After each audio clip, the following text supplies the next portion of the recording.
하나님께서는 마지막 예언을 지금 당장이라도 성취시킬 수 있는 모든 준비가 되어 있습니다. 많은 분들이 오해를 해요. 바이러스가 부족해서 지금 예수께서 재림하지 못하는 것으로 오해를 해요. 은행이 더 많이 파산되어야 예수께서 올 수 있다고 생각하는 것입니다. 그것이 아닙니다. 징조와 재난이 부족하기 때문에 예수께서 못 오는 것이 아니에요. 문제가 무엇입니까? 문제는 우리의 마음입니다. 14만 4천인의 마음입니다. 이 마음이 준비되지 않았기 때문에 사방바람을 붙잡고 있는 것이에요. 그래서 예수께서 오시지 못하는 것이에요.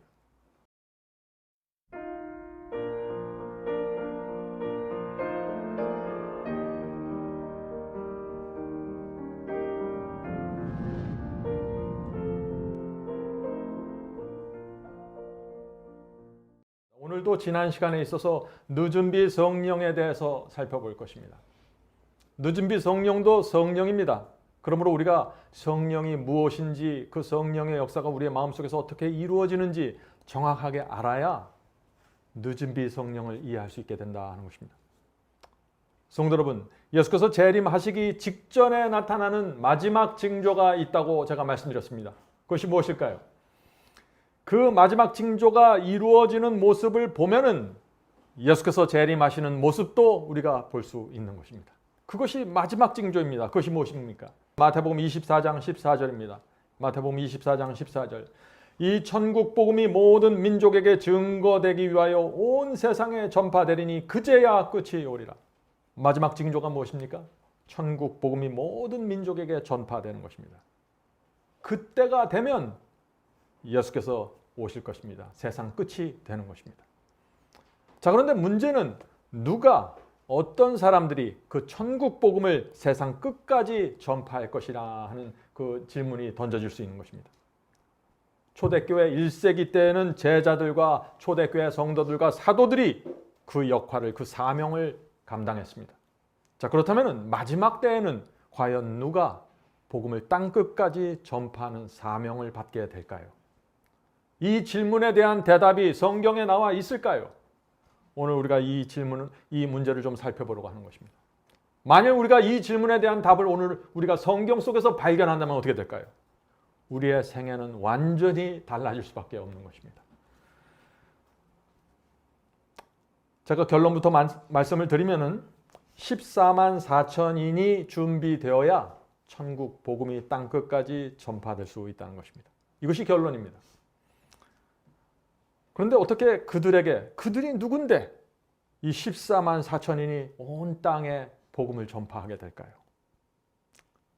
그들 자체에 무슨 능력과 힘이 있어서 그렇게 되는 것이 아니라 하나님께서 그들에게 늦은 비 성령을 퍼부어 주시기 때문에 늦은 비의 권세로 그들이 나가서 복음을 땅 끝까지 전파하게 된다는 것입니다. 자, 그러면 우리의 초점이 어디에 맞춰져야 될까요? 늦은 비 성령에 맞춰져야 된다는 것입니다. 늦은 비 성령이 어떤 사람들에게 퍼부어지는지 그것을 살펴보면 자연스럽게 우리도 14만 4천인의 경험에 대해서 이해할 수 있다는 것입니다. 자, 그러면 늦은 비 성령을 받는 문제에 대한 예언을 우리가 지금부터 좀 살펴보도록 하겠습니다. 요한계시록 6장 마지막 부분에 가면은 예수께서 재림하실 때 이 땅에서 일어나는 아주 두려운 참담한 장면이 거기에 나옵니다. 요한계시록 6장입니다. 6장 14절부터 17절입니다. 요한계시록 6장 14절부터 17절.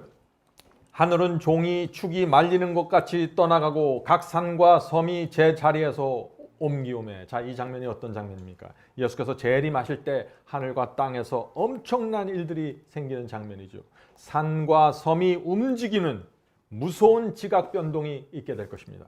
계속해서 읽겠습니다. 땅의 임금들과 왕족들과 장군들과 부자들과 강한 자들과 각종의 자주자와 굴과 산 바위 틈에 숨어. 자, 여기 있는 사람들은 바위 틈에 숨어 있는 사람들이라고 했습니다. 산과 바위에게 이르되 우리 위에 떨어져 보좌에 앉으신 이의 낫에서와 어린 양의 진노에서 우리를 가리우라. 어떤 장면입니까? 예수께서 재림하실 때 두려운 악인들의 모습이죠. 굴과 바위 틈에 숨어있는 악인들의 모습입니다. 그들이 그리스도의 재림을 보면서 산과 바위와 차라리 나에게 떨어져서 저 보좌에 앉으신 그리스도의 얼굴을 내가 보지 않았으면 좋겠다고 소리치는 것입니다. 이것이 지구 마지막 날의 장면입니다. 자, 그때 그 장면에서 놀라운 질문이 던져집니다. 그 질문이 17절 마지막 절입니다. 그들의 악인들의 진노의 큰 날이 이르렀으니 누가 능히 서리요 하더라. 성도 여러분, 예수께서 오실 때 수많은 악인들이 멸망당하는데 그런 상황에서 이 질문이 던져지는 것입니다. 그것은 진노의 심판날에, 마지막 재림의 날에 누가 능히 설 것인가? 그렇다면 그날에 서 있는 자들이 있다는 거죠. 바위 틈에 들어가서 숨지 않는 자들이 있다는 것입니다. 의인들이 있다는 것입니다. 다시 말해서 이 질문은 이런 뜻입니다. 누가 지구 역사의 마지막 일어나는 그 짐승의 표 환란과 칠장을 살아서 통과하며 승리할 것인가? 어떤 성도들이 최후의 승리자가 될 것인가? 그리스도의 재림을 누가 맞이하게 될 것인가? 예수께서 오실 때 누가 그분의 얼굴을 대면할 것인가? 이 질문입니다. 자, 이 질문은 정말 중요한 질문이죠. 요한계시록 6장 마지막 절에서 이 질문을 던진 다음에 요한계시록 7장 1절부터 이 질문에 대한 대답이 나오는 것입니다. 근데 그 대답 속에 14만 4천이 등장하는 것입니다. 그래서 요한계시록 7장의 답은 이것입니다. 14만 4천인이 마지막 날에 설 것입니다 라는 것이 7장의 대답입니다. 성도 여러분, 이 놀라운 사실은 이 14만 4천인이 준비되고 있는 시간이 지금 이 시대라는 것입니다. 그래서 이 14만 4천이 중요하고 늦은 비가 중요한 것입니다. 저와 여러분이 살아있는 동안 이 예언이 14만 4천이 형성되는 이 예언이 성취되면 예수께서 오신다는 것입니다. 14만 4천인이 찾으면, 그들이 준비가 되면 그리스도의 재림은 더 이상 지체될 필요가 없는 것입니다. 자, 요한계시록 7장 1절부터 보겠습니다. 요한계시록 7장 1절. 이 일 후에 내가 네 천사가 땅 네 모퉁이에 선 것을 보니, 자, 이 장면 여러분들 잘 아시는 장면이죠. 지구의 동서남북에 네 천사가 있습니다. 그들이 네 모퉁이에서, 지구의 네 모퉁이에서 지금 무엇을 할까요? 땅의 사방바람을 붙잡아 바람으로 하여금 땅에나 바다에나 각장 나무에 불지 못하게 하더라. 참, 네 천사가 무엇을 하고 있다고 했어요? 지금 지구에서 땅과 바다와 각종 나무를 해롭게 할 사방바람, 큰 재난이 불지 않도록 지금 붙잡고 있다는 것입니다. 자, 사방바람이 뭐죠? 예언에서 바람이 분다는 것은 큰 재난의 바람이 분다는 것입니다. 그러므로 사방바람을 붙잡고 있다는 것이 뭐예요? 천사들이 지구에 엄청난 재난이 몰려오지 않게 지금 막고 있다는 것입니다. 자, 그들이 막고 있는 이유가 무엇일까요? 사도 요한이 이렇게 대답합니다. 계시록 7장 2절부터 3절입니다. 또 다른 천사가 살아계신 하나님의 인을 가지고 해돋는 데로부터 올라와서 땅과 바다를 해롭게 할 권세를 얻은 네 천사를 향하여 큰 소리로 외쳐 가로되 우리가 하나님의 종들의 이마에 인치기까지 땅이나 바다나 나무나 해하지 말라 하더라. 자, 네 천사가 언제까지 바람을 붙잡는다고 했습니까? 하나님의 종들의 이마에 인치는 일이 끝날 때까지 재난의 바람을 붙잡는 것입니다. 자, 그렇다면 우리가 이제 질문을 해야죠. 하나님께서 어떤 성도들에게 인을 치실까요? 지금 네 천사가 사방 바람을 붙잡고 있는데 그 시간 동안 하나님께서 어떤 성도들의 이마에 인을 치냐 하는 것입니다. 이 질문은 중요하겠죠. 바울은 인침의 과정을 설명합니다. 이런 과정을 통해서 하나님께서 성도들에게 인을 친다는 것입니다. 자, 디모데후서 2장 19절입니다. 디모데후서 2장 19절. 하나님의 견고한 터는 섰으니, 자, 이것이 인침의 첫 번째 단계입니다. 우리 마음에 견고한 터가 세워져야 한다는 것입니다. 견고한 터는 섰으니 인침이 있어 일렀을 때 주께서 자기 백성을 아신다 하며, 자, 두 번째는 뭐예요? 견고한 터가 마음에 세워지면은 두 번째, 하나님께서 그 백성을, 내가 이 백성을 안다라고 선언하시는 것입니다. 주께서 자기 백성을 아신다 하며 또 자기 주의 이름을 부르는 자마다 불의에서 떠나갈지어다 하였느니라. 자, 불의에서 떠나가는 경험, 이것이 세 번째 경험입니다. 자, 인침의 첫 번째 단계가 무엇인가요? 하나님의 견고한 터가 마음에 세워져야 한다 그랬습니다. 자, 하나님의 견고한 터가 무엇인가요? 우리 마음에 하나님의 진리의 터가 확고부동하게 세워져야 한다는 것입니다. 이 사람이 말하면 이렇게 흔들리고 저 사람이 말하면 저렇게 흔들리고 이 설교 들으면 이렇게 흔들리고, 그렇게 흔들리는 것이 아니라 성경 속에 들어가서 말씀을 확인함으로 세워지는 터가 견고한 터입니다. 자, 왜 진리의 터가 이 견고하게 먼저 세워져야 할까요? 우리의 경험은 우리가 믿는 말씀에 따라 이루어지게 됩니다. 우리가 어떤 말씀을 믿느냐에 따라 우리 경험이 따라갑니다. 예정론을 믿으면 우리의 경험이 예정론을 따라갑니다. 한번 구원받으면 영원히 구원받는다는 진리를 믿으면, 가르침을 믿으면 우리의 경험도 그렇게 꼴지어져 가는 것입니다. 죄를 이길 수 없다는 교리를 물으면 죄에 대한 승리는 생각도 하지 않고 살아가게 되는 것입니다. 우리가 어떻게 믿느냐에 따라서 경험이 따라가는 것입니다. 그러나 죄를 이길 수 있다는 진리를 붙잡으면 어떻게 될까요? 이기는 경험을 하게 해달라고 하나님께 매달리게 되겠죠.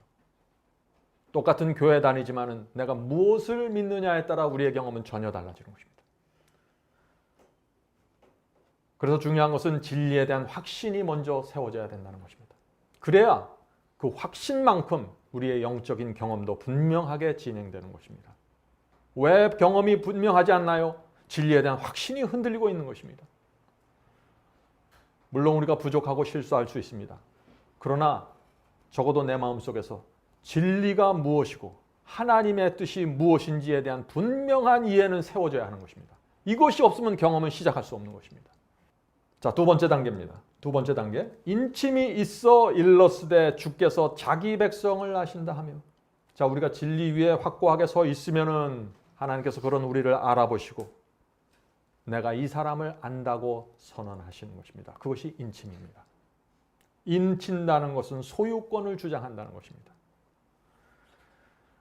성도 여러분, 하나님께서 우리에 대해서 소유권을 주장하면서 인을 치실 수 있는 근거가 있어야 될 거 아니에요. 근거가. 내가 단순히 진리를 이해했다고 그것을 근거로 삼을 수 없어요. 네? 바울은 그 근거를 이렇게 말합니다. 또 주의 이름을 부르는 자마다 불의에서 떠날지어다 하였느니라. 하나님께서 우리를 인치시는 근거가 뭐예요? 우리가 불의와 죄에서 떠나는 모습을 하나님께서 확인하시기 때문에 인을 쳐주신다는 것이죠. 하나님께서 싫어하는 것들을 내가 싫어한다는 사실을 하나님께서 아시는 것입니다. 그래서 이 사람은 나의 것이라고 인을 주시는 것입니다. 다시 말해서 하나님을 기쁘게 하는 것이 내 생의 기쁨입니다 하는 것이 증명되면 하나님께서 인을 쳐주시는 것입니다. 하나님께서 원하는 대로 움직이고 하나님과 한 마음으로 사탄과 대적하는 자들, 그들이 인침받는 자들입니다. 하나님과 동행하는 자들이 인을 받게 되는 것입니다. 하나님과 한 마음으로 동행하는 자들. 성도 여러분, 이 인침에 대한 이론을 살펴보면요, 그건 분명합니다. 그건 여기는 어떻게 다른 설명의 여지가 없어요. 문제는 경험입니다. 이것을 경험할 수 있느냐 없느냐가 문제겠죠. 한 번은 어떤 분이 이런 질문을 했습니다. 나는 진리가 무엇이고 하나님의 뜻이 무엇인지 압니다. 그러나 경험이 잘 안 됩니다. 하나님의 뜻대로 순종이 잘 안 됩니다. 무엇이 제 문제입니까? 하는 질문입니다. 성도 여러분, 이분의 문제가 무엇입니까? 바울은 이분의 문제를 육체의 욕심이라고 말하고 있는 것입니다. 그것이 로마서의 말씀입니다. 자, 갈라디아에 동일한 말씀이 있죠. 갈라디아 5장 16절 먼저 읽겠습니다. 갈라디아 5장 16절입니다. 내가 이르노니 너희는 성령을 따라 행하라. 그리하면 육체의 욕심을 이루지 아니하리라. 자, 시험과 유혹이 옵니다. 그런데 하나님의 말씀에 순종하려고 하는데 육체 속에서 뭐가 올라온다는 것이에요? 욕심이 치받고 올라온다는 것입니다. 하나님의 뜻에 대적하는 정신이 내 속에서 올라온다는 것입니다. 그래서 때가 잘 안 된다는 것입니다. 성령께서 시험이 올 때마다 우리에게 오셔서 조심해라. 욕심을 따라가지 마라. 이 길이 정론이 이리로 가라. 하나님의 뜻이 이것이니 복종해라. 그렇게 말씀하시고 호소하는데 그것을 잘 따라가지 못하는 것입니다. 왜요? 육신의 욕심이 너무나 강력하게 올라오기 때문에 자꾸 끌려간다는 것입니다. 그래서 하나님의 인이 잘 쳐지질 못하는 것입니다. 잘 믿고 잘 기도하는 것 같아서 가까이 가서 인을 치려고 하면은 자꾸 육신의 욕심을 쫓아가요. 자꾸 사람들의 말을 쫓아가요. 하나님의 뜻이 아니라 사람의 뜻을 자꾸 쫓아가요. 그러니까 어떻게 인을 치시겠어요? 그런 사람들은 어떻게 내 소유라고 온 우주 앞에서 선포하실 수 있겠습니까? 갈라디아 5장 24절 보겠습니다. 갈라디아 5장 24절. 여기 예수 그리스도의 사람들이 누구인지 정확하게 나옵니다. 예수 그리스도의 사람들. 자, 예수 그리스도 예수의 사람들은 육체와 함께 그 정과 욕심을 십자가에 못 박았느니라. 자, 분명하죠? 예수의 사람들은 육체의 정욕과 세상에 대한 애착심 다 십자가에 못 박는 사람들입니다. 자, 그런데 왜 못 박을까요, 이 사람들은? 다른 사람들은 다 욕심에 끌려가는데 이 사람들은 왜 이것을 바꿀 수 있을까요? 인침받기 위해서요? 구원받기 위해서요? 지옥 가지 않으리니까 내가 억지로 주님의 뜻을 따라가는 것입니까? 아니죠. 그런 사상과 그런 동기로는 인침이 안 됩니다. 우리의 마음은 그렇게 해서 이루어지는 것이 아니에요. 이 사람들은 주님이 무엇을 원하고 무엇을 기대하시고 무엇을 기뻐하시는지 아는 사람들입니다. 단순해요. 주님을 기쁘게 하고 싶어서 내 뜻을 내려놓는 것입니다. 주님의 기쁨이 내 기쁨입니다. 그래서 내 속에 올라오는 다른 뜻과 다른 정욕들 다 물리쳐버리는 것이에요. 다 쓸데없는 것들이라는 거죠. 이런 사람들이 양자의 영을 가진 사람들입니다. 하나님을 아버지라고 부르는 영을 받는 사람들이죠. 주님을 기뻐하기 위해서, 주님을 기쁘시게 하기 위해서 내 뜻을 내려놓겠습니다. 아버지 뜻이 맞습니다. 제 뜻은 틀립니다.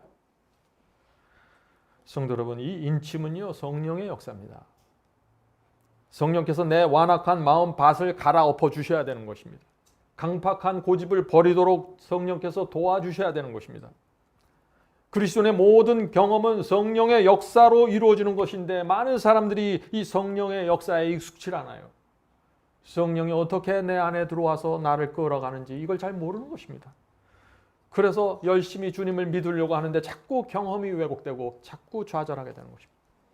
오늘 우리가 그 문제를 좀 깊이 좀 살펴보려고 하는 것입니다. 성도 여러분, 성령이 없으면은요 아무 열매도 없습니다. 성령을 받으셔야 돼요. 성령. 오늘날 기독해서 성령을 받아서 뭐 등줄기가 후끈하고 뭐 이상한 거 하는데 그런 걸 말하는 거 아니에요. 성령을 통해서 내 육신의 정욕을 십자가에 못 박는 그들이 그리스도의 예수의 사람이라고 바울이 말하지 않습니까? 성령이 없이 나 혼자 애쓰면 어떻게 될까요? 세속적이고 유치하게 되고 위선자가 됩니다. 성령의 은혜가 마음에 없으면 삶은 메마르고 감동이 없게 됩니다. 공허하게 되고 양심의 가책을 자꾸 느끼게 되고 좌절감에 짓눌린 슬픈 생애를 살게 되는 것입니다. 그래서 우리의 소망은 성령의 역사입니다. 오늘 많은 분들이 이 육체를 십자가에 못 박는 이 경험을 많이 오해하고 있습니다. 자, 육체의 욕망을 십자가에 못 박는다는 것이 무슨 뜻입니까? 내 속에서 악한 욕망들이 언제 올라오나 자꾸 기다리고 있다가 그것이 고개를 내밀고 올라오면 확 때려잡는 것이에요? 많은 분들이, 어떤 분들이 그렇게 생각하는 분들이 있는데 그것은 아니죠. 죄된 욕망은 우리 힘으로 때려잡을 수 있는 것이 아니에요. 그것이 고개를 들고 쳐들고 올라오기 시작하면은 아주 짧은 시간에 압도돼 버립니다. 그것이 죄인의 모습이에요. 그래서 우리 마음속에 성령께서 계셔야 되는 것이에요. 성령께서 우리 마음에 임재하고 우리 마음을 지배하고 있어야 됩니다.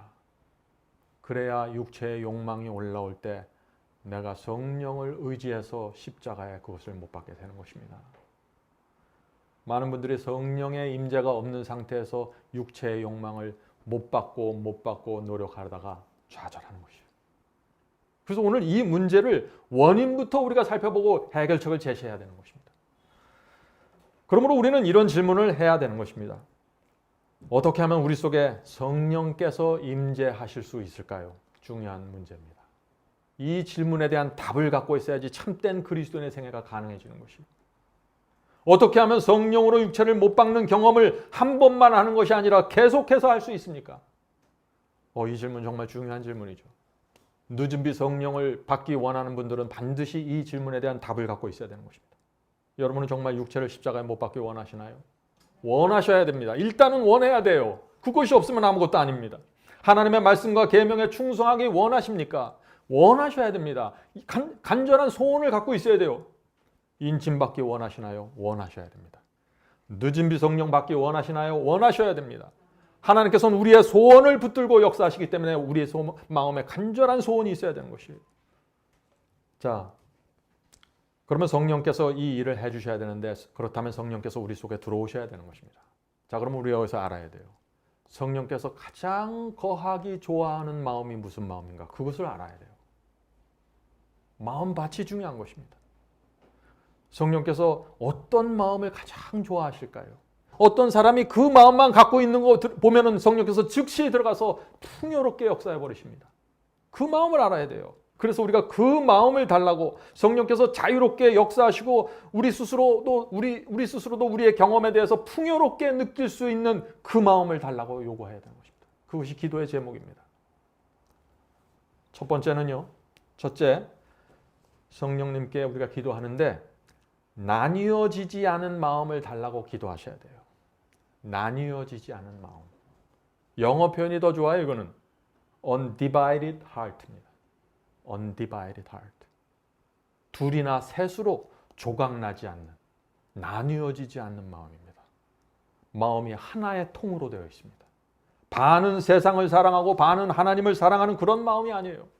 그런 마음에는 성령께서 거하실 수가 없습니다. 나뉘어진 마음에서는 죄된 욕망들이 올라올 때 대책이 없는 것입니다. 십자가에 못 박을 수가 없는 것입니다. 왜 그럴까요?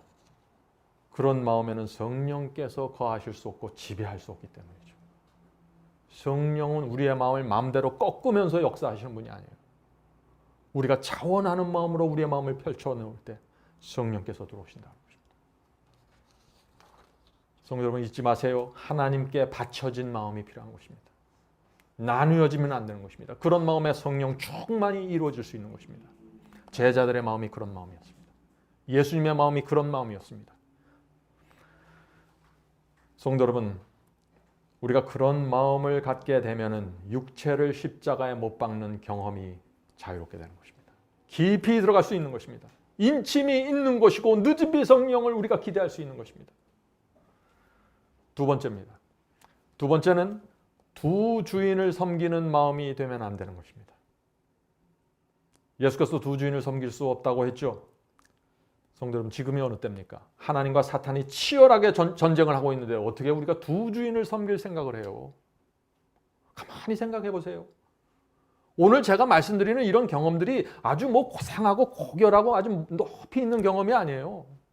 그리스도인이라면 하나님을 사랑하고 정말 그분을 원하는 분이라면 누구든지 이 마음을 가지셔야 되는 것이에요. 사랑은 두 여인에게 나눠줄 수 없습니다. 충성도 마찬가지입니다. 두 주인에게 나누어질 수 없는 것입니다. 성도 여러분, 나누어지지 않는 마음, 오직 한 주인을 섬기는 마음, 이런 마음이 준비되면 그 마음에는 성령께서 충만하게 역사하십니다. 그런 마음을 가지면 우리가 성령이 충만해서 풍요로움을 갖고 좁은 길을 걸어갈 수 있습니다. 그 경험이 얼마나 귀할까요? 오늘 많은 분들이 이런 고민을 합니다. 목사님, 저는 신실하게 살고 싶습니다. 저는 십자가에 육체를 못 박는 경험을 날마다 하고 싶습니다. 그런데 잘 안 됩니다. 자꾸 실패해서 육체에 끌려갑니다. 제 문제가 무엇일까요? 여러분들이 이제 이 질문에 대한 대답을 가지실 수 있죠. 혹시 마음이 나뉘어진 것은 아닙니까? 세상 사랑하는 마음과 주 사랑하는 마음으로 내 마음이 둘로 나누어져 있는 것은 아닙니까? 혹시 내 마음이 두 주인을 섬기는 것이 아닙니까? 낮에는 이 주인을 섬기고 밤에는 저 주인을 섬기지 않습니까? 우리 마음이 온전히 주님께 바쳐졌다면 반드시 성령께서 내 속에 들어오십니다. 틀림없는 것입니다. 그래서 내 속에 성령께서 풍요롭게 역사하시지 못한다 하는 그런 분위기를 내가 느낄 때는 내 마음을 놓고서 주 앞에 온전히 들으셔야 됩니다. 그렇게 온전히 주 앞에 바쳐진 마음에서는 악한 충동과 육체 속에서 악한 욕망이 올라올지라도 고개를 쳐들지라도 반드시 그것은 십자가에 못 박히게 되는 것입니다. 내 마음이 하나님께 바쳐졌기 때문에 그렇죠. 오늘 우리는 우리 마음을 참 잘 살피셔야 됩니다. 우리에게 필요한 것은 다른 것이 아닙니다. 여러분이 진리를 정확하게 이해하셨나요? 하나님의 말씀과 예언을 정확하게 빛을 받으셨습니까? 그 다음에 필요한 것은 바로 이것입니다. 나뉘어지지 않는 마음입니다. 진리를 잘못 이해하고 교리가 빛나고 예언에 대한 어둠 속에 있으면 아무리 나누어지지 않는 깨끗한 마음을 갖고 주 앞을 가려고 해도 자꾸 미혹당할 수 있어요. 잘못된 가르침으로 이리 끌려다니고 저리 끌려다니는 것입니다. 그래서 인침의 첫 번째 경험은 뭐예요? 진리에 대한 확고한 이해입니다.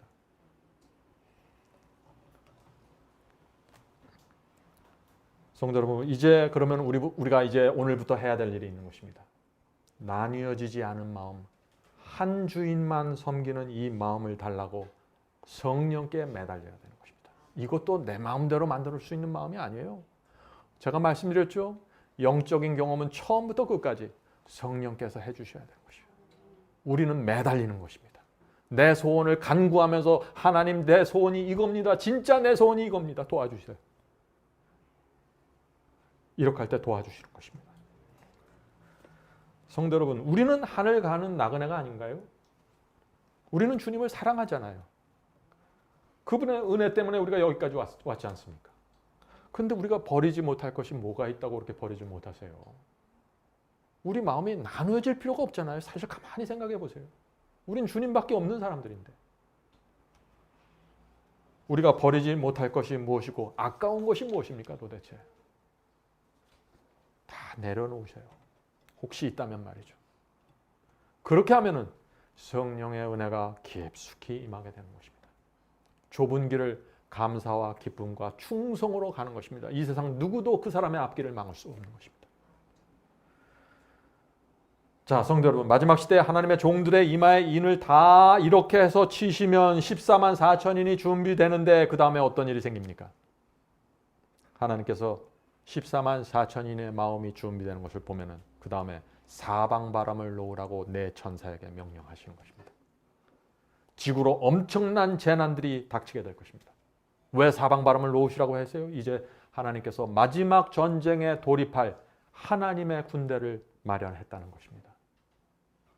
마지막 전쟁, 사탄과 붙는 마지막 전쟁으로 들어가시는 것입니다.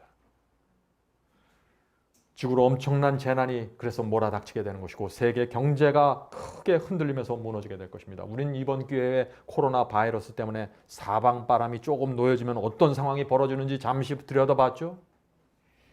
아주 짧은 시간에 온 세계가 정지되었습니다. 두려울 정도로 수많은 사상자들이 나온 것입니다. 엄청난 실업자들이 지금 쏟아 나왔어요. 수많은 기업들이 무너졌고 은행까지 흔들리고 있습니다. 학교 문이 닫혔습니다. 정부의 명령으로 수많은 교회들이 문을 닫아버렸습니다. 아무도 불평하지 않아요. 이 엄청난 일들이 전 세계에서 일어나는데 아무도 불평하지 않아요.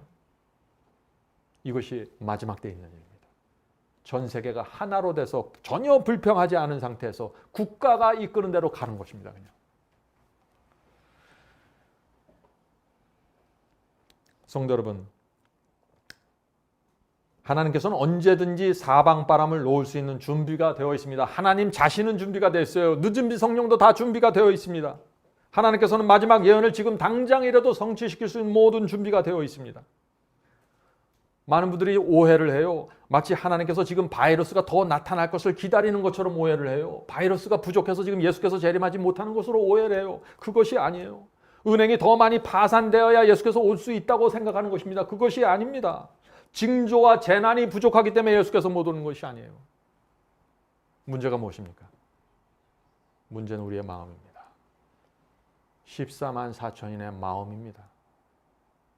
이 마음이 준비되지 않았기 때문에 사방바람을 붙잡고 있는 것이에요.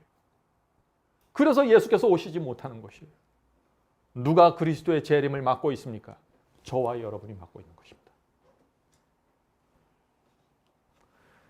우리 마음이 준비되지 않았기 때문에 하나님께서 재난의 바람을 붙잡고 계시고 짐승의 표 예언도 이루지 못하고 계신 것입니다. 우리 마음이 인침받을 준비가 되지 않았기 때문에 예수께서 재림하지 못하는 것입니다. 성도 여러분, 이 사실이 우리 가슴을 쳐야 회개하게 되는 것입니다. 나 때문에 예수께서 못 오신다는 거예요.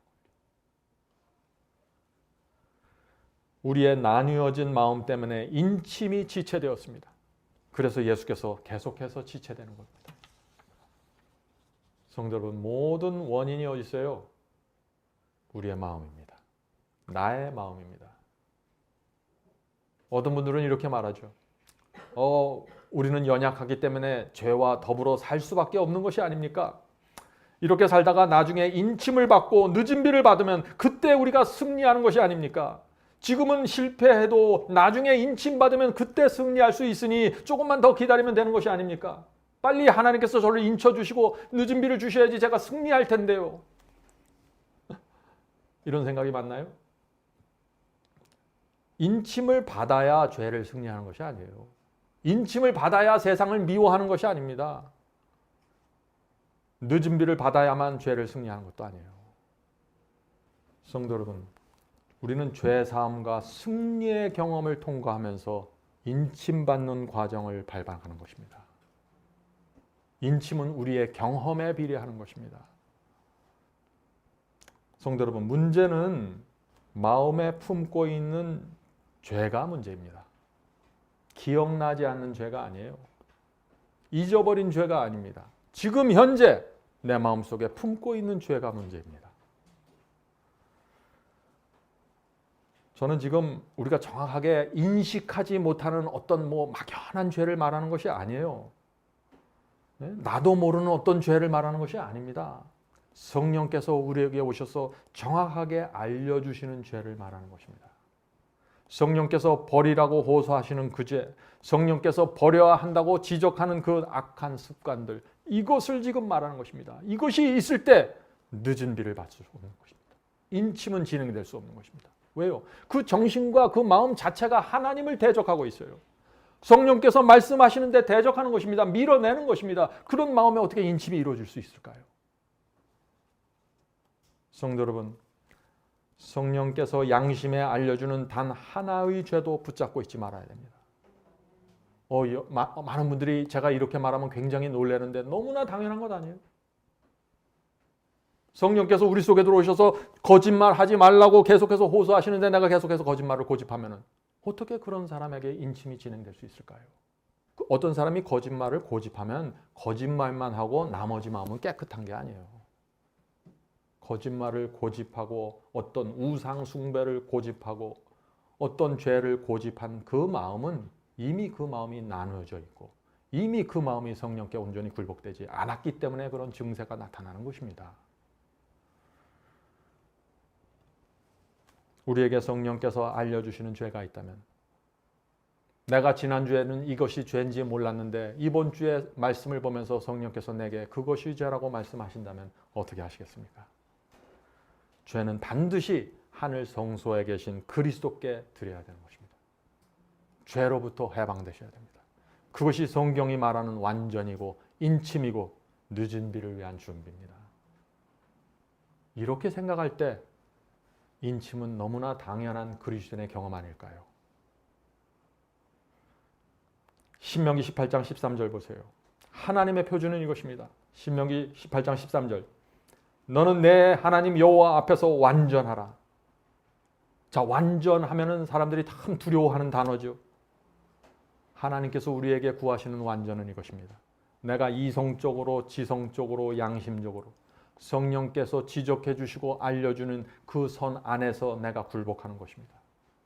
내일을 염려할 필요 없습니다. 다음 주를 염려할 필요 없어요. 지금 당장 오늘 하나님께서 내게 가르쳐 주시는 대로 따라가시면 그것이 성경이 말하는 완전이고 하나님께서 기뻐 받으시는 제사입니다. 여러분은 그 마음을 갖고 계신가요? 예수께서는 그리스도의 완전을 또 이렇게 말씀하셨습니다. 마태복음 22장 37절입니다. 마태복음 22장 37절. 예수께서 이르시되 내 마음을 다하고 목숨을 다하고 뜻을 다하여 주 너의 하나님을 사랑하라 하셨으니. 성도 여러분, 이것이 하나님께서 인치시는 성도의 마음입니다. 그래서 제가 늘 말씀드리는 것이에요. 하나님께 모든 것을 드리고 이 세상을 나그네처럼 주만 사랑하면서 살면 되는 것입니다.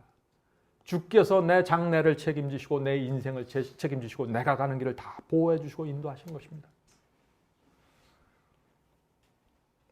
제가 인침과 이 늦은 비의 경험에 대해서 말씀을 나눌 때마다 끊임없이 던져지는 질문이 있습니다. 그 질문이 어떤 것일까요? 그 질문은 이것입니다. 이 타락한 세상에 살고 있는 사람이 어떻게 죄를 버릴 수 있습니까? 이 세상에 살고 있는데 어떻게 내가 이 세상을 버릴 수 있습니까? 하는 질문이죠. 여러분 어떻게 생각하시나요? 그런 질문을 갖고 있는 분들에게 제가 말씀을 들려드리고 싶습니다. 제가 이제 한 글을 읽어드리는데 이 글을 읽을 때 성령께서 우리 모두의 마음속에 좀 역사해 주시길 제가 간절히 바랍니다. 예수께 가는 길 47페이지입니다. 예수께 가는 길 47페이지. 그대들은 그리스도께 모든 것을 바치는 것이 너무 큰 희생이라고 생각하는가? 그리스도께서 나를 위하여 무엇을 주셨는가 스스로 깊이 생각해 보라. 하나님의 아들은 우리를 구속하기 위하여 모든 것을 주셨다. 성도 여러분, 무슨 뜻입니까? 하늘이 우리에게 모든 것을 주셨다는 것입니다. 심지어 하나님의 아들까지 주셨어요. 하나님의 아들이 이 땅에 오시기 위해서 무슨 결정을 하셨나요? 어떤 이름 없는 여인의 자궁 속에 들어가서 10달 동안 웅크리고 앉아있기로 결정하신 것이에요. 이 우주를 창조하신 하나님께서 여인의 뱃속에 들어가기로 결정한 것입니다. 희생 아닌가요? 상상할 수 없는 희생이에요. 태어나면서부터 애비 없는 자식이라가 놀림을 받았습니다. 더럽고 가난한 곳에서 33년을 사셨습니다. 창기와 세리와 식사를 했습니다. 희생 아닙니까? 엄청난 사랑 아닌가요? 저와 여러분이 뭐길래 하나님께서 그런 결정을 하셔야 됩니까? 우리는 하나님의 이런 결정 앞에서도 마음이 완악한 게 문제예요. 완악한 것이. 가난한 자와 함께 사셨습니다. 병든 자를 치료했었어요. 그러나 결국에 제자들에게 배신당했습니다. 십자가에 매달리셨죠. 아무도 감사하지 않은데 예수께서는 저와 여러분의 죄를 몸으로 지고 정죄와 저주 속에서 십자가에서 돌아가셨습니다. 사랑 아닙니까? 감당할 수 없는 은혜입니다. 이 은혜에 우리가 어떻게 반응해야 될까요? 성령께서 우리의 마음을 이 그리스도의 사랑과 은혜를 보여주면서 우리를 굴복시키기를 원하시는 것입니다. 계속해서 읽겠습니다. 그처럼 큰 사랑을 받은 우리가 어찌 우리의 마음을 그분께 바치기를 주저하는가? 성도 여러분, 온 하늘이 이상하게 보는 것이 있어요. 우주의 왕 그리스도를 이 땅을 위해서, 저 죄인들을 위해서 내려가게 하고 고생시키고 죽임을 당하게 했는데 그것이 하늘의 결정인데 아무도 감사하지 않는 것이에요. 어떻게 그럴 수가 있습니까? 이웃집에 가서 떡을 한 사발 먹어도 감사하다고 말하는 사람들이 어떻게 하늘왕의 죽음에 대해서 이렇게 무덤덤할 수가 있어요? 왜 그럴까요? 성령을 거절하는 것입니다. 성령에 대해서 너무나 완악해요. 그런 사랑을 받은 우리가 어떻게 주의 말씀과 계명을 거절할 수 있냐 하는 것입니다. 도무지 불가능하게 보이는 것을 지금 그런 모습으로 지구인들이 살아가고 있어요. 하늘이 그래서 이해를 못하는 것입니다. 어떻게 하늘이 그런 사람들에게 인치는 하나님의 결정에 동의할 수 있겠어요? 안 되는 것이죠. 계속해서 읽겠습니다. 지나간 생애의 순간마다 우리는 그리스도의 은혜와 축복을 받아왔다. 우리의 죄 때문에 찔림을 받는 그리스도를 바라보면서도 그분을 배신했고 그분의 모든 사랑과 희생을 멸시하는 뻔뻔스러운 행동을 얼마나 더 하려고 하는가? 우리가 언제까지 이렇게 살아야 됩니까? 성도 여러분, 우리의 신앙이 실제가 돼야 돼요. 십자가가 실제가 돼야 됩니다. 그분의 사랑과 은혜가 실제가 돼야 돼요. 그래야 여러분이 바이블 칼리지를 통해서 받은 그 수많은 빛들이 능력이 돼서 여러분의 생애를 끌고 갈 것입니다. 더 이상 성령의 호소에 등을 돌리지 맙시다. 우리가 언제까지 그리스도의 재림을 이렇게 지체시킬 수 있겠습니까? 계속해서 읽겠습니다. 성경이 내 자신을 버리고 세상의 영광으로부터 등을 돌려야만 영생을 얻을 수 있다고 가르친다고 해서 우리가 성경의 가르침을 원망할 것인가? 오늘날 얼마나 많은 분들이 주님을 사랑한다고 하면서 성경 말씀을 읽으면 내가 이렇게까지 순종해야 됩니까? 하고 자꾸 원망을 하는 거예요. 우리가 정말 하나님이 누군지를 알면, 예수께서 우리를 위해서 무엇을 하셨는지를 알면은 우리는 불평과 원망이 사라지게 되는 것입니다. 왜 길이 이렇게 좁냐고 원망하지 않게 되는 것입니다. 길을 하나님께서 좁게 만든 것이 아니에요. 사탄이 이 세상을 그렇게 만들어버렸습니다. 우리 속에서 있는 악한 본성이 올라오는 충동이에요. 이건 하나님의 잘못이 아니에요. 내가 왜 그 계명까지 지켜야 합니까? 내가 왜 그 말씀까지 순종해야 됩니까? 이렇게 말하면 안 되는 거예요. 하나님의 사랑과 은혜를 보면서 그런 말을 할 수가 없는 것입니다. 성도 여러분, 우리가 그렇게 원망하고 그렇게 불평하고 말씀을 거절하고 성령을 밀어낼 때 인침이 중단되는 것입니다. 그거를 아셔야 돼요. 우리가 다른 사람에 대해서 원망할 때 인침이 중단되는 것입니다. 우리가 돈에 욕심이 있어서 끌려갈 때 인침이 중단되는 것이에요. 왜 중단될까요? 우리 마음이 진리를 밀어내기 때문입니다. 우리 마음이 하나님과 성령을 밀어내기 때문입니다. 대적하기 때문이죠. 인침이 중단됩니다. 성도 여러분, 오늘날 이 세상을 보세요. 기독교를 보세요. 사탄이 뭐라고 말할까요? 사탄은 하나님의 아들이 죽어서 그 피로 이 지구가 전체가 구원될 수 있는 상황이지만 아무도 그 피를 감사하지 않는 지금 우리의 모습을 보면서 하나님을 향해서 뭐라고 말하는 줄 아세요? 이 지구는 내 것입니다. 주장하는 것입니다. 하나님 지금 지구의 모습을 보십시오. 지구에서 하나님을 진심으로 경외하는 사람들을 찾을 수가 없습니다. 입으로는 주님을 믿는다고 말하면서 예배드리고 기도하는 사람들이 많이 있지만 주님께 진심으로 마음과 충성을 바치는 성도들이 보이지 않습니다. 하나님, 지구는 내 것입니다. 이것이 사탄의 주장입니다. 그런데 참 어려운 것은 이 주장이 맞아요. 이게 우리의 현실입니다. 지금 마지막 시대가 되면서 이 교회가, 기독교회가 라오디게아 교회 상태가 되어버렸습니다. 뜨뜻 미지근하고 헐벗고 굶주렸습니다. 벌거벗고 있습니다. 그런데 다 사람들이 나는 부요해서 부족한 것이 없다고 말하죠. 정확한 복음이 무엇인지를 몰라서 바벨론의 포도에 취해서 비틀거리고 있는데 사람들은 정상이라고 생각하는 것입니다. 그래서 사도 요한이 마지막 시대 교회를 보면서 이렇게 말하고 있는 것입니다. 요한계시록 18장 2절입니다. 요한계시록 18장 2절. 무너졌도다 무너졌도다 큰 성 바벨론이여, 귀신의 처소와 각종 더러운 영에 모이는 곳과 각종 더럽고 가증한 새의 모이는 곳이 되었도다. 성도 여러분, 사탄이 바로 이런 교회와 세상을 보면서 지구는 내 것이라고 주장하는 것입니다. 지구는 내 것입니다. 예수께서 세운 이 교회는 입으로 토해 내칠 것 같다고 예수께서 말씀하지 않습니까? 라오디게아 교회가 되어버렸습니다. 온갖 가증한 것들이 지금 모여있는 곳이 되었습니다. 교회는 바벨론의 포도주에 취해 있습니다. 지금 세상과 교회는 나를 지지하고 있습니다. 지구는 내 것입니다. 예수께서는 이 지구로 오실 수 없습니다. 이 지구의 거민들은 나를 지지하고 나를 섬기고 있습니다. 이들은 지금 하나님의 말씀을 쫓아가는 것이 아니라 내 말을 듣고 있습니다. 성령의 감동을 따라가는 것이 아니라 내가 주는 감화력을 따라가고 있습니다. 사탄의 주장입니다. 성도 여러분, 이 사탄의 주장을 뒤집어 엎는 사람들이 나와야 되는 것이에요. 그것이 누구일까요? 하나님께서 이 사탄의 주장에 어떻게 응답하셔야 될까요? 다른 방법이 없습니다. 하나님께서도 사람을 증거로 내밀어야 돼요. 지구에 여전히 하나님께만 충성을 바치는 성도들이 있다는 사실을 온 우주 앞에 제시해 주어요. 나누어지지 않는 마음을 갖고 말이죠. 그들이 누구일까요? 성경이 이 질문에 대해서 대답하는 것입니다. 사도 요한은 그들을 여자의 남은 자손이라고 대답합니다. 요한계시록 12장 17절입니다. 요한계시록 12장 17절. 용이 여자에게 분노하여 돌아가서, 자, 사탄이 왜 분노하여 공격하려고 할까요?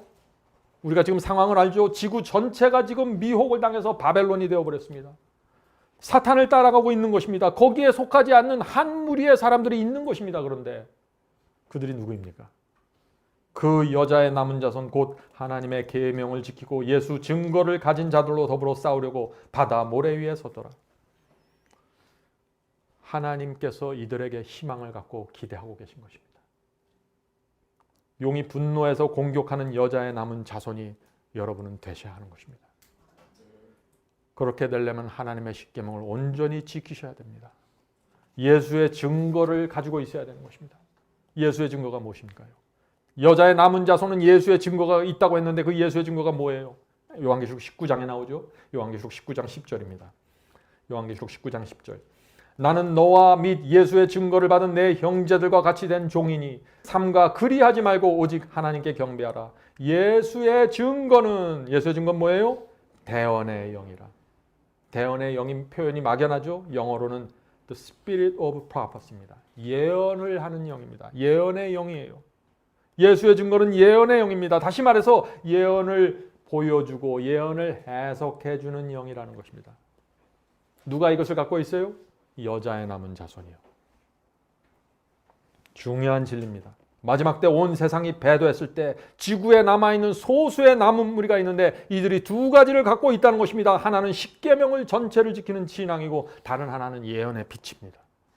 이 두 개를 가지고 있는 이 백성들에게 성령께서 역사하셔서 그들을 회개시키시고 그들의 성령의 충만함으로 끌어가시는 것입니다. 왜 다른 사람들은 안 되나요? 진리에 대한 오해가 있습니다. 어둠 속에 있어요. 적그리스도가 누군지 중세기에 어떤 일이 생기는지 모르는 것입니다. 기억하셔야 돼요. 성령께서 우리에게 역사하실 때 우리가 알고 있는 지성 안에서 역사하실 수 있는 것입니다. 진리에 대한 분명한 깨달음과 이해가 필요한 것입니다. 성령은 진리의 영이기 때문에 우리가 이해하고 있는 진리 속에서 역사하시면서 그 사람을 끌고 가시는 것입니다. 성도 여러분, 마지막 전쟁에 들어가는 사람들이에요. 여자의 남은 자손은 용과 싸우는 자들이에요. 그러려면 어떻게 돼요? 예언을 알아야 되는 것입니다. 왜요? 용이 누군지를 알아야 돼요. 바벨론이 누군지를 알아야 됩니다. 적그리스도가 누군지를 알아야 돼요. 짐승의 표가 뭔지를 알아야 돼요. 그래야 싸우죠. 네? 다니엘과 요한계시록의 예언은 마지막 때 사탄의 미혹에서 벗어나게 해주는 빛입니다. 예수의 증거를 가지고 있다는 것은 다니엘서와 요한계시록에 대한 빛을 가지고 있다는 것입니다. 그들이 마지막 백성입니다. 짐승의 표 환란이 무엇입니까? 하나님과 사탄의 마지막 전쟁입니다. 이 전쟁에 들어가기 전에 예수께서 제자들에게 주셨던 그 온전한 말씀과 계명과 예언의 빛이 회복되어야 되는 것입니다. 마지막 여자의 남은 자손에게 그것이 회복되는 것입니다. 성도 여러분, 우리가 그런 부르심을 받고 있다고 생각하면 밤에 잠이 옵니까? 네? 돈 몇 푼 갖고 서로 아웅다웅 할 수 없잖아요. 잘 생각해 보세요. 우리의 삶이 어떻게 돼야 되는지. 우리의 삶이 능력으로 인도함을 받아야 돼요. 교리 몇 가지 이해 갖고 짜맞추려고 하지 마세요. 그거 갖고 되는 게 아니에요, 이것이. 하나님께서는 이 여자의 남은 자손 14만 4천입니다. 이 여자의 남은 자손에 대한 큰 사랑과 기대를 갖고 우리를 보고 계십니다. 이 세상 누구보다도 깊은 관심을 갖고 저와 여러분의 생애를 끌고 가시는 것입니다. 여러분 생애에 시련이 오십니까? 하나님께서 허락하신 거예요. 지금 하나님께서 온 우주를 향해서 그래서 이렇게 외치는 것입니다. 우주의 천사들이여 내 말을 잘 들어보십시오. 지금 교회는 힘을 잃고 쓰러져 있는 것처럼 보입니다. 그러나 나는 14만 4천인을 기대하고 있습니다. 나는 여자의 후손을 믿습니다. 그들은 죄를 범했습니다. 그러나 십자가의 피로 용서받고 정결하게 되었습니다. 그들은 부족하지만 어린 양이 인도하는 대로 따라가는 자들입니다. 그들은 부족하지만 성령께서 가르쳐 주시고 알려주시는 대로 굴복하는 자들입니다. 14만 4천에는 지구 역사의 가장 타락한 세대에서 가장 극렬한 시험을 받고 있지만 그들은 성령을 따라가고 있습니다. 내가 그들의 이마에 인을 쳤고 내 소유로 삼았습니다. 사탄은 인간은 하나님께 순종할 수 없다고 거짓말하지만 이 여자의 후손은 사탄의 입을 최종적으로 틀어막을 것입니다. 그들의 생애를 통해서 막게 될 것입니다. 그들은 지구 역사 최대 환란, 짐승의 표 환란에서 핍박당하고 목숨이 위태로울지라도 끝까지 나의 계명을 지키면서 충성을 바칠 것입니다. 그들은 죽이면 죽이리라는 신앙으로 하나님의 말씀에 순종할 수 있다는 신앙을 온 우주 앞에 보여주게 될 것입니다. 우주의 천사들이여 조금만 기다려 주십시오. 지금 내가 14만 4천을 모아서 준비시키고 있습니다. 나는 그들에게 인을 치고 늦은 비 성령을 퍼부어 줄 것입니다. 그들은 나의 권세로 앉은 맹인을 일으키고 죽은 자를 살리고 한 번의 설교로 단 한 번에 수천 명을 회개시키는 능력을 받게 될 것입니다. 그들은 성령의 권세로 천국 복음을 온 세상에 전파할 것입니다. 그때 바벨론이 무너지고 수많은 영혼들이 나의 백성이 돼서 나오게 될 것입니다. 그들은 복음을 땅끝까지 전파할 것이고 예수께서 재림할 것입니다. 그때 나를 위해서 충성을 바쳤던 모든 시대의 의인들이 부활하게 될 것입니다. 나는 단 한 사람도 빠지지 않고 그들을 기억하고 무덤에서 꺼집어낼 것입니다. 그때 온 우주는 하나님의 사랑과 심판은 완전하다고 동의하게 될 것입니다. 사탄의 마지막 공격을 이긴 그들의 충성 때문에 이 우주에서 죄에 대한 핑계가 영원히 사라지고 평화가 확보되는 것입니다. 성도 여러분, 이것이 하나님께서 저와 여러분에게 갖고 있는 기대입니다. 이런 기대를 생각하면 저 역시 두렵습니다. 너무나 부족하기 때문에 그렇죠. 내가 얼마나 부족한 것을 알면 할수록 우리는 주님께 매달릴 수밖에 없는 것이죠. 분명한 것은 내 의지와 내 결심으로 해결되는 일이 아니라 성령의 은혜를 받는 데 초점이 맞춰진 것입니다. 날마다 성령께서 내 마음속에서 역사하시는 데 초점이 맞춰지는 것입니다. 그게 되면은 되는 것입니다. 그래서 마지막 때 하나님의 영광이 온 땅을 환하게 하는 예언이 나오는 것입니다. 요한계시록 18장 1절입니다. 이 일 후에 다른 천사가 하늘에서 내려오는 것을 보니 큰 권세를 가졌는데 그의 영광으로 온 땅이 환하여지더라. 성도 여러분, 늦은 비 성령을 받은 성도들이 성령의 권세로 영광으로 온 땅을 환하게 할 그날이 가까이 오고 있습니다. 천국 복음이 이들에 의해서 전파되는 것입니다. 지금 우리 눈에는 상상이 안 되죠. 불가능하게 보이죠. 이 세상은 지금 더 악해질 수 없을 정도로 악해졌습니다. 교회는 깊은 어둠 가운데 있습니다. 하나님의 편이 아닌데 자기는 하나님의 편이라고 생각하고 살아가고 있어요. 더러운 악한 영들이 모이는 곳이 되었습니다. 그런데 반전이 생기는 것입니다. 반전. 짐승의 표 환란이 생기고 반전이 생깁니다. 인침을 받고 늦은 비 성령을 받는 성도들이 그때 나타나는 것입니다. 그들이 이 세상을 뒤집는 것입니다. 지구 역사 최고의 성령의 능력이 이들에게 퍼부어지면서 온 땅이 진리의 빛으로 환하게 빛나는 것입니다. 사탄은 엄청난 핍박으로 막을 것입니다. 자, 성도 여러분, 이제 말씀을 마치겠습니다. 사탄이 무엇을 막을까요? 그렇다면 인이 처지지 않게 막겠죠. 늦은 비 성령을 받으려고 준비하는 자들을 막겠죠. 그들에게 자신의 운명이 걸려 있는 것입니다. 하나님과 사탄의 전쟁의 핵심이 이 늦은 비 성령을 받는 이들에게 걸려 있는 것입니다. 이들이 무슨 힘이 있어서 걸려 있는 거 아니에요. 이들의 역할이 중요한 것입니다. 왜요? 양쪽이 모두 이들을 증인으로 내세우고 있는 것입니다. 하나님께서 이들을 증인으로서 온 세상 앞에 제시할 것입니다. 사탄도 이들을 굴복시키면 지구의 소유권을 얻게 되는 것입니다. 여러분에게, 저에게 정말 감당할 수 없는 특권이 주어지는 것입니다. 어차피 우리는 인생을 살아갈 사람들입니다. 이렇게 살아 저렇게 살아. 한 번 주어진 인생을 우리가 어떻게 살아야 될까요? 우리가 이 놀라운 빛 속에 들어오셔서 두려워하지 마세요. 그만큼 밝은 빛을 가졌고 그만큼 강력한 성령의 역사 속에서 큰 하나님의 기대를 온몸에 받고 살아가시는 것입니다. 저는 그걸 생각할 때 감사합니다. 여러분도 마음속에 그런 감사와 감격이 있게 되길 제가 간절히 바랍니다. 하늘에 계신 저희들의 아버지, 문제는 저희의 마음이라는 사실을 저희가 알았습니다. 지진이 부족해서 주께서 오시지 못하는 것도 아니고, 일루미나잇이 부족해서 주께서 오시지 못하는 것도 아니고, 재난이 부족한 것도 아닙니다. 주여, 저희 마음이 인침을 위해서 준비되지 못한 사실을 고백합니다. 주여, 이 시간에 저희가 저희의 마음을 주 앞에 드립니다. 주여, 받아주시고 성령께서 자유롭게 들어오셔서 저희의 마음을 이끌어 주시고 뒤집어 엎으셔서 겸손하고 온유하게 주님의 말씀을 받는 성도되게 도와주시옵소서. 주께서 네가 십자가를 질 수 있냐고 물어보실 때, 예, 제가 지겠습니다, 주님. 주님의 은혜와 사랑 때문에 제가 주님을 따르기 원합니다라고 대답하게 도와주시옵소서. 저의 온 마음이 주님을 사랑합니다. 주께서 저희의 유일한 소망이고 저희는 어디 다른 곳 갈 데가 없습니다. 주여, 저희를 받아주시고 저희의 생애를 진리로 인도해 주시옵소서. 저에게 이렇게 밝은 빛을 주셔서 감사합니다. 하나님께서 마지막 시대 그리스도의 재림을 길을 준비하는 그 길에 저희를 세워주셔서 감사합니다. 저희가 부족하지만 적은 일에 충성하면서 날마다 신실하게 살 수 있도록 도와주시옵소서. 하늘에 계신 아버지, 저희는 부족하지만 주님을 따르길 원합니다. 주여, 불쌍한 저희를 보시고 자비를 베푸셔서 저희의 남은 생애 동안 하나님의 크신 역사가 저희 속에서 반드시 이루어질 수 있도록 도와주시옵소서. 예수님의 이름으로 간절히 기도드립니다.